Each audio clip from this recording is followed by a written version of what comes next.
Assalamualaikum warahmatullahi wabarakatuh. Belum jawab yang laki-laki ini. Assalamualaikum warahmatullahi wabarakatuh.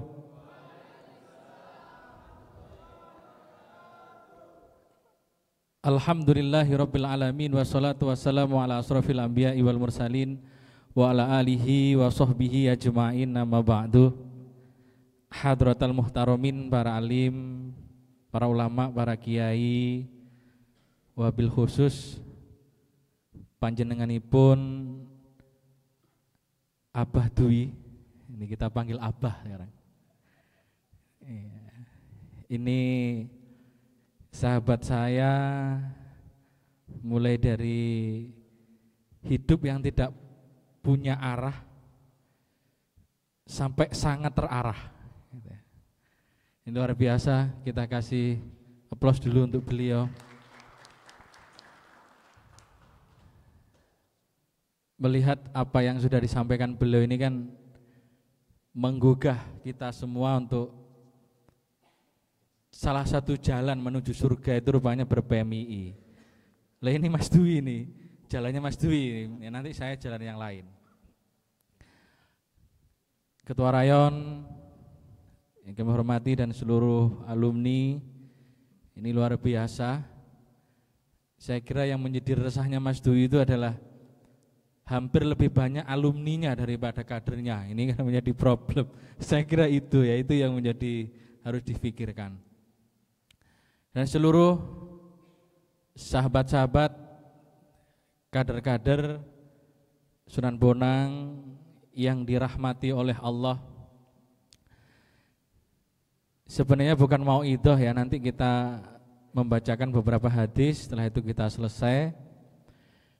Tapi sebelum itu saya ingin menyampaikan, pasti juga banyak bertanya dalam hatinya, ngapain Pak Imam itu juga melakukan launchingnya, majelisnya itu di Harlahnya Sunan Bonang.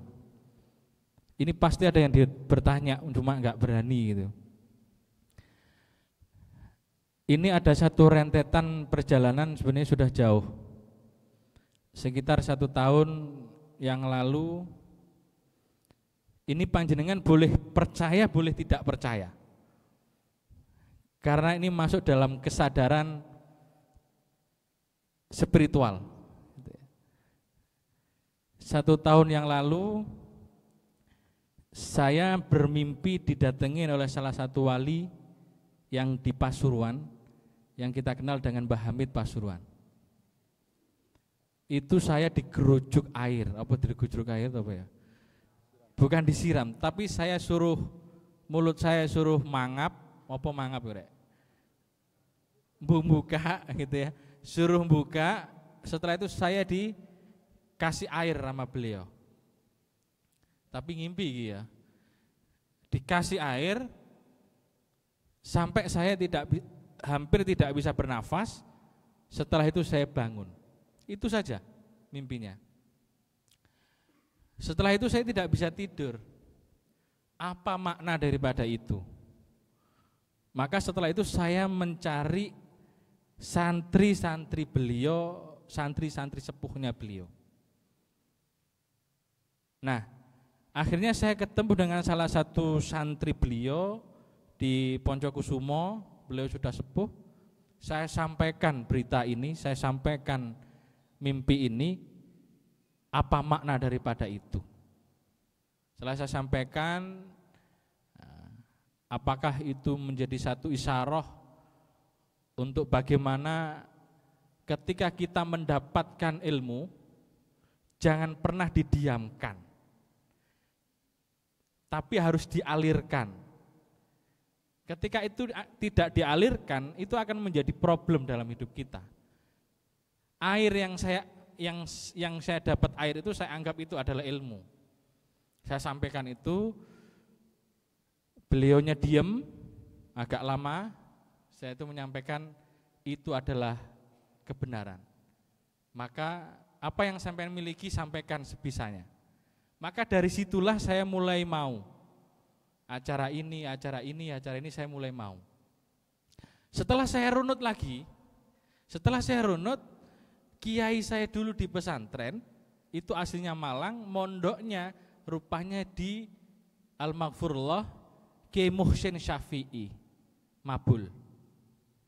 Dan yang menemukan Al-Maghfurullah Kiai Muhsin Syafi'i menjadi wali itu adalah Mbah Hamid Pasuruan. Ketika sowan ke Mbah Hamid Pasuruan pada waktu masih menjadi supir dan dipanggil oleh Mbah Hamid bahwa ini yang nanti akan menjadi wali. Akhirnya mempunyai pondok pesantren yang kita kenal adalah Al-Maqbul di Bululawang. Nah, rentetan-rentetan inilah yang saya kira menjadi penting ketika kita mempunyai apapun itu, apalagi ilmu, harus kita sampaikan. Maka di situ saya mulai merintis, mulai mengawali 1 Muharram. Itu di rumah saya. Namanya belum ada, hanya saya sebut sahabat Syafi'i. Setelah itu banyak memberikan masukan, namanya kok sampai namanya Dewi gitu ya. Maksud artinya namanya sampean tak gitu kan gitu. Namanya sendiri gitu. Akhirnya setelah itu saya sowan ketemu dalam salah satu kiai yang di Bogor atau Jakarta itu, saya ketemu, saya ngobrol, saya minta barokah nama. Saya minta nama, akhirnya dikasih nama Harokatul Ummah. Setelah dikasih nama, tidak langsung saya, oh ya ini namanya, tidak. Saya menghubungi beberapa kiai untuk menanyakan nama ini apakah saya napa mboten. Setelah itu beberapa hari saya dikasih tahu bahwa nama Harokatul Ummah saya dilanjutkan. Maka dari situlah nama ini saya ambil. Nah, kenapa kok mengambil momentum di PMII? Karena setelah saya renungkan, PMII itu tidak jauh, langkah-langkah yang dilakukan itu adalah gerakan untuk umat. Gerakan untuk bagaimana memberikan kemanfaatan, keberkahan, memberikan kemaslahatan kepada umat manusia. Maka kalau panjenengan sudah masuk di sini, ini sudah benar. Satu langkah yang benar untuk bagaimana nanti memberikan gerakan-gerakan panjenengan ini adalah untuk kebaikan umat. Maka namanya saya kasih Harokatul Ummah. Dan setelah ini insya Allah kita akan rutinan di rumah. Insya Allah nanti di beberapa masjid akan kita lakukan rutinan. Ada 10 orang jalan, ada 5 orang jalan, ada 12 orang jalan. Karena ini adalah amanah, ini harus dilakukan. Sebagai kader kita tidak boleh berhenti, tapi harus terus berjalan. Ini rentetan yang mengapa nama itu muncul. Oleh karenanya ini adalah gerakan kita bersama untuk bagaimana PMII tidak hanya memberikan sesuatu di kampus, tapi PMII juga akan memberikan kemanfaatan kepada umat yang lebih luas, yaitu kepada masyarakat. Gitu, ini pengantarnya. Saya akan ngaji 1 hadis 2 hadis sudah selesai. Gitu ya. Karena ini bukan forumnya untuk ngaji, tapi kita harus kasih ngaji agar keberkahan majelis ini, keberkahan pertemuan ini menjadi sangat penting untuk kita lakukan.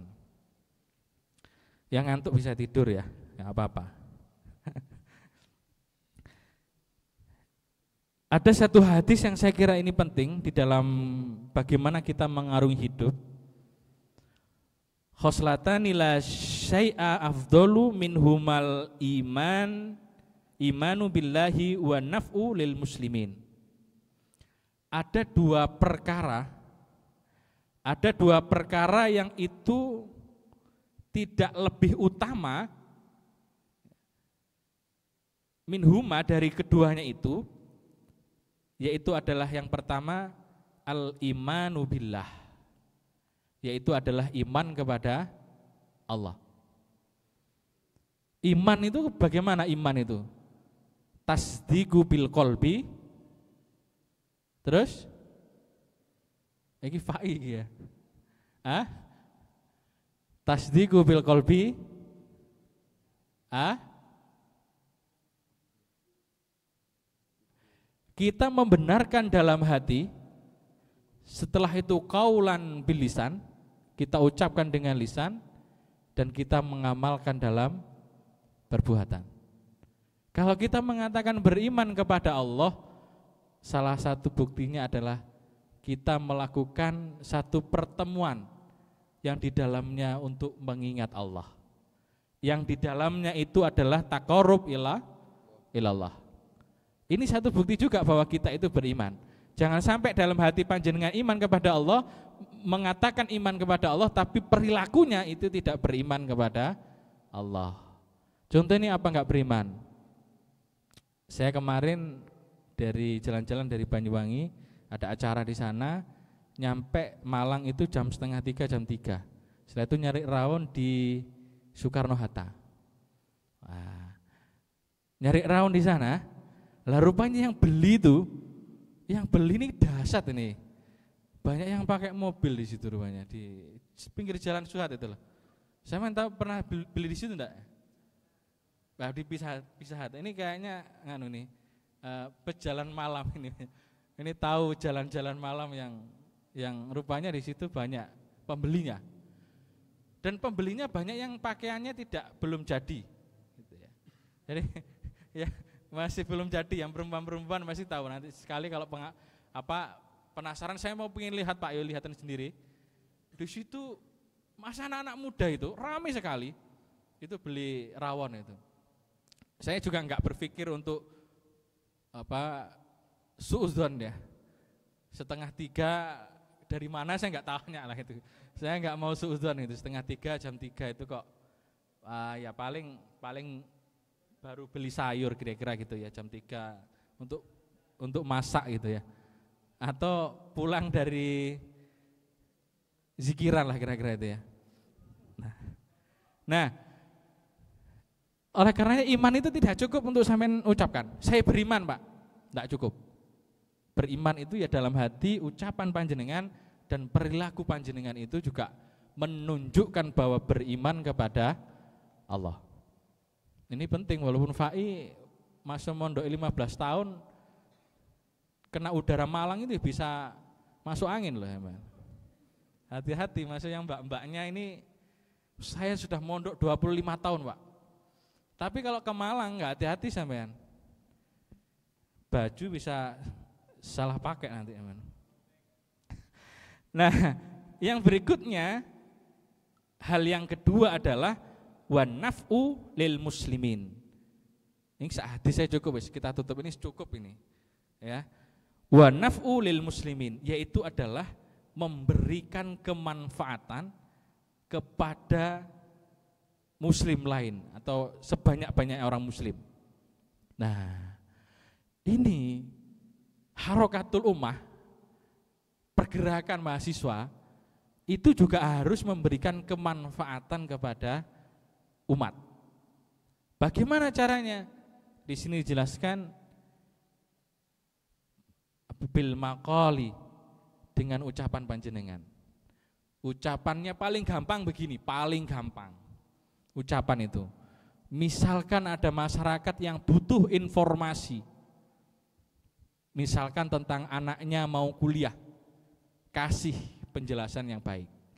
Misalkan ada orang yang tanya, saya kemarin juga ada ditanya oleh mahasiswa, Ustadz, saya ini serius kepada perempuan Ustadz. Ini saya dikasih amalan Ustadz untuk biar dapat itu. Nah, ini sudah tak bilangin, jangan di kampus, enggak mantil di kampus. Nanti ke rumah tak kasih tak gitu kan. Ada juga itu. Ini informasi nih penting, ini tak kasih gitu. Dengan ucapan. Paling gampang lagi adalah kasih ucapan yang indah, yang baik, tidak menyakiti. Yang sering nyakiti itu laki-laki atau perempuan? Oh, laki-laki ya? Oh. Seingat saya dulu ya, ini saya sama Mas Dwi, seingat saya dulu, yang sering nyakitin itu adalah masih laki-laki ya? Masih laki-laki. Laki-laki itu tidak pernah menyakiti. Tidak pernah menyakiti. Yang sering itu adalah perempuan yang tidak memahami laki-laki. Gitu ya? Ya. Oh enggak ya? Enggak gitu ya? Enggak ya. Jadi jadi begini, sakit dan tidak sakit itu sebenarnya bukan masalah siapa yang menyakiti, bukan. Tapi sebenarnya bagaimana kita memaknai keterjadian itu. Kalau misalkan mbak-mbaknya ta'arufan dengan masnya, setelah itu di pertengahan jalan rupanya tidak ditakdirkan untuk bersama. Kuliahnya bareng, ngerjakan tugas bareng, ngerjakan skripsinya bareng, rupanya nikahnya dengan temennya. Lorong enggak? Sakit ya? Sakit ya. Makannya bareng, masak bareng, jalan-jalan ke Batu bareng, rupanya dia tidak memilih kalian. Enggak apa-apa. Cara memaknainya adalah keterjadian apapun yang dalam diri panjenengan itu adalah yang terbaik. Maka misalkan enggak jadi enggak ada masalah. Karena itu adalah yang terbaik. Kayak Mas Soleh itu biasa itu. Enggak jadi itu biasa. Karena memang belum pernah jadian. Jadi enggak pernah jadi itu. Ya seringnya jadian Mas. Nah, bil maqal ya, dengan ucapan. Ucapannya yang baik, tidak menyakiti, lemah lembut, penuh nasihat, penuh pengayoman. Ini saya kira kalau kaderisasi cukuplah itu. Untuk bagaimana memberikan kemanfaatan kepada orang lain. Yang kedua, au bil jahi atau pangkat. Nah, kayak Mas Dwi ini kan punya pangkat misalkan. Atau siapa yang punya pangkat, menjadi presiden, menjadi gubernur, menjadi bupati, wali kota, itu memberikan manfaatnya dengan kewenangannya. Maka memilih presiden itu sangat penting. Jangan dianggap enggak penting loh. Sangat penting. Kenapa? Karena memberikan kemanfaatan lebih kepada sesama muslim salah satunya, atau dengan umat yang lain, itu dengan pangkat. Di Islam jelas di kitab ini. Dengan pangkat. Jadi jangan sembrono sampai milih presiden. Ya wis monggo lah, mau milih sing manapun apa. Ya milih manapun boleh. Tapi tegak lurus. Aku enggak mau provokasi, ini masalah di syuting rek. Bahaya nanti. Syuting ini saya bisa di WA nanti malam. Mas Imam rumahnya di mana itu? Itu. Ini bahaya ini kan, OTW Intel 3 itu kan bahaya. Nah, maka pangkat itu penting. Oleh karenanya kader-kader kita semua ini, ada yang alumni-alumni ini, kalau ada kesempatan itu, tempat strategis untuk bagaimana kita bermanfaat kepada umat, ambil. Jangan menunggu. Jangan sampai kader PMI disuruh jadi kepala desa, boten yang lain aja gitu. Disuruh jadi wali kota, boten gitu. Kok boten ya. Kemanfaatan kepada umat ya, itu adalah salah satunya dengan cara kalian mempunyai pangkat. Ambil itu. Misalkan nanti di FAI siapa, misalkan di Unisma siapa, misalkan ada kesempatan di kementerian, di apalah kira-kira, ambil itu. Jangan sampai kita hanya sebatas melihat, tapi juga menjadi bagian dari yang mempunyai kebijakan lebih bermanfaat kepada masyarakat. Yang ketiga, au bil mali, atau dengan harta. Nah ini Mas Dwi masuk kategori au bil mal. Jadi bermanfaat kepada sesama muslim atau kepada orang lain, yaitu dengan hartanya. Mas Dwi ini kan mobilnya wis terios, ya kan, rumahnya baru, rekening ada punya 4 beliau. Jadi masuk dalam kategori aghnia, bukan mustad'afin. Kalau kita ini masih mustad'afin yang perlu dibantu. Jadi bil mal itu penting. Oleh karenanya kader-kader PMI juga harus mampu untuk menjadi pengusaha. Jangan hanya enggak apa-apa Ustadz, saya tak jadi guru sajalah. Guru kan juga manfaat, iya. Tapi manfaatnya tidak terlalu banyak. Sampai nggak bisa bantu temennya yang nggak bisa baca, nggak bisa bayar SPP itu loh. Saya itu juga pernah resah, walaupun tidak terlalu resah ya. Kalau sudah ditanya, Pak mau bayar SPP nggak punya uang itu, saya madeg gitu. Karena saya bukan termasuk aubil mal ini masalahnya, bukan karena termasuk yang punya kekayaan banyak. Tapi bisa jadi dengan bil jahi tadi, atau bil kaul. Ucapan nanti bantu kemana dan mengkomunikasikan dan sebagainya. Tapi saya juga kepingin menjadi bagian yang bil mali, dengan harta benda. Misalkan ada mahasiswa, Pak saya nggak bisa bayar SPP berapa? 5 juta, ya bayar loh. Gagah kan? Gelem sampai gitu. Mas Dwi kayaknya mulai gitu kayaknya. Masih mulai menabung itu. Misalkan ada mahasiswa, Pak ini nggak bisa bayar hair berapa? 1 juta, ya 1 juta. Misalkan kalau nggak begitu, kita akan memberikan pekerjaan. Misalkan kita punya usaha, ada mahasiswa yang membutuhkan pekerjaan, bisa kita ambil sebagai alumni-alumni kita ini. Kita ambil, kita ajak untuk berusaha, bekerja di situ, dan kita akan memberikan bantuan, kemanfaatan kepada orang lain. Ini penting loh, sugih itu penting loh ya. Ojo dianggap like sugih nggak penting gitu. Karena kemanfaatan kepada masyarakat, kepada manusia lain, salah satunya adalah dengan mal, dengan harta benda kita. Dan yang terakhir itu adalah bil badani, dengan badan ya, dengan anggota badan kita. Misalkan kalau ada temennya nggak kuat ngangkat, ya dibantu ngangkat apa misalkan gitu ya. Kalau misalkan suruh ngambilkan apa, ngambilkan baju ya diambilkan. Ini kalau badan ini kan lebih ke kerja keras gitu aja, kerja fisik gitu. Tapi saya kira kebermanfaat yang pertama bil makal, dengan ilmu bisa jadi ya, dengan nasihat dan seterusnya. Karena nasihat itu juga penting. Rupanya banyak juga mahasiswa, beberapa mahasiswa info-info di TikTok itu saya lihat banyak yang bunuh diri. Ya, di Semarang, di mana itu ada info-info bunuh diri. Kemarin ya di Malang juga ada. Itu kemanfaat kita bisa memberikan nasihat kepada teman kita bil makal, dengan ucapan, dengan nasihat. Nah, ini penting juga. Au bil jahi dengan pangkat itu tadi, dan yang ketiga au bil mal dengan harta benda, dan yang terakhir adalah au bil badani. Ini saya kira menjadi penting untuk kita lakukan. Dan yang paling akhir, untuk kita semua harus sering sowan ke kiai. Sering saya sampaikan ini.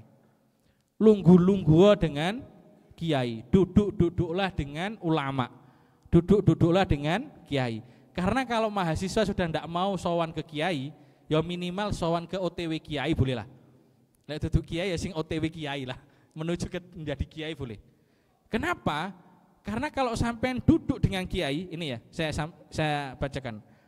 Alaikum bimujalasatil ulama. Kalau sampean duduk-duduk dengan ulama, ya, kita itu diperintah untuk duduk-duduk dengan ulama. Kenapa?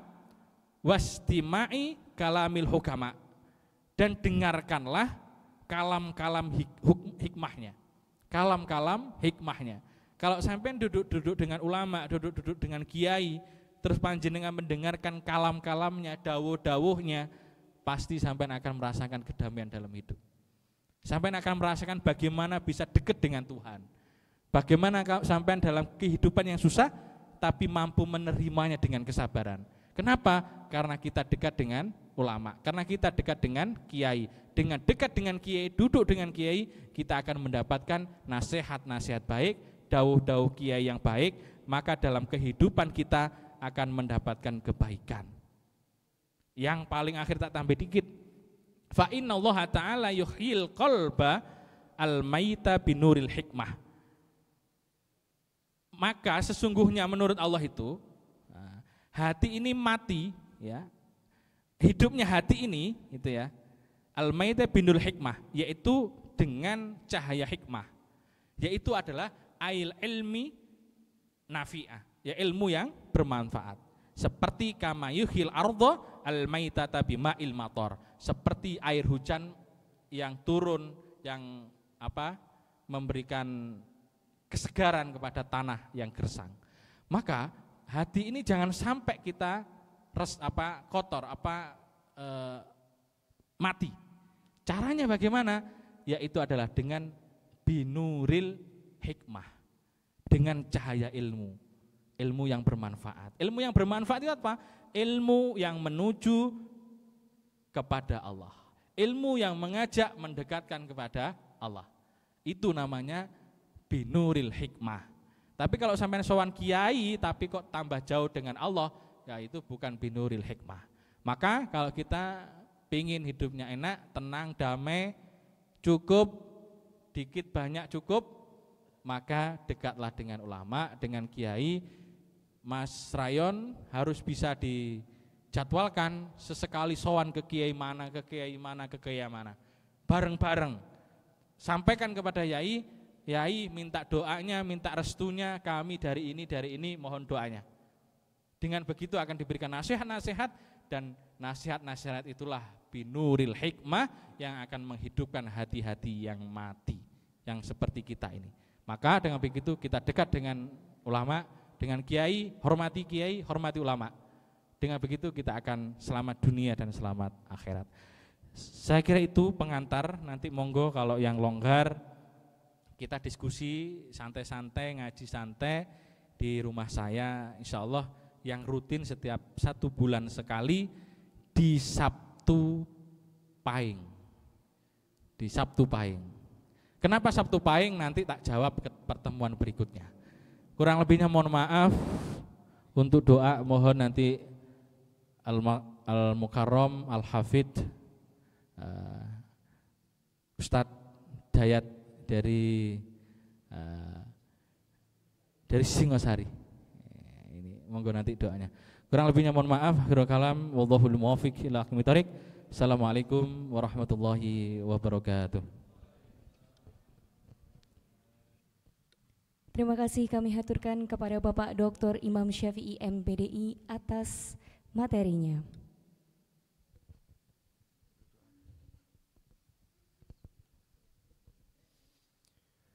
Acara selanjutnya, pemotongan tumpeng sebagai simbolis ungkapan syukur adalah pergerakan